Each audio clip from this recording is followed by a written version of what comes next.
अस्सलाम वालेकुम दोस्तों, welcome to my YouTube channel. आज की इस वीडियो में हम आपको सिंधी सकाफ़त के कुछ हक़ाइक़ बताने जा रहे हैं। अगर आज की वीडियो आपको पसंद आए तो प्लीज़ सब्सक्राइब कीजिए, लाइक कीजिए एंड शेयर कीजिए। सकाफ़त की तारीफ़ ज़िंदगी के तमाम तरीक़ों की जाती है, जिसमें फ़नून, अक़ायद और बुनियादें शामिल हैं, जो नस्ल दर नस्ल मुंतकिल हो जाती हैं। इसमें लिबास, आवाज़, ज़बान और मज़हब, रसूमात, रिवायत, खाने वग़ैरह के प्रोटोकॉल शामिल हैं।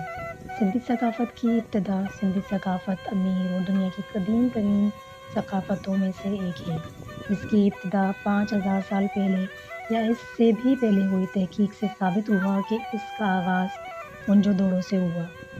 सिंधी लिबास खूबसूरत है। सिंधी ख़वातीन रिवायती कढ़ाई वाले कपड़े पहनती हैं, जबकि सिंधी मर्द आम तौर पर कुर्ता पजामा पहनते हैं। ये पहली बार 6 दिसंबर 2009 को मनाया गया था।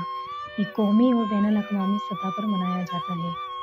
पाकिस्तान में 2017 की मरदमशुमारी के मुताबिक तकरीबन 32 मिलियन लोग सिंधी बोलते हैं, जो कि मुल्क की तकरीबन कुल आबादी 14.57% है। हिंदुस्तान में 25 लाख लोग सिंधी बोलते हैं। सिंधी ज़बान में कुल 52 हरूफ हैं। सिंधी लोगों की मेहमान नवाज़ी पूरी दुनिया में मशहूर है। वो अपने मेहमानों की इज़्ज़त और एहतराम करते हैं। यहाँ सियाहत को अभी तक कमर्शलाइज़ नहीं किया गया, क्योंकि लोग अपने मेहमानों को एक नेमत समझते हैं। वो अपने मेहमानों को एक पैसा भी खर्च करने नहीं देते। ये हमारी सिंधी सकाफ़त है।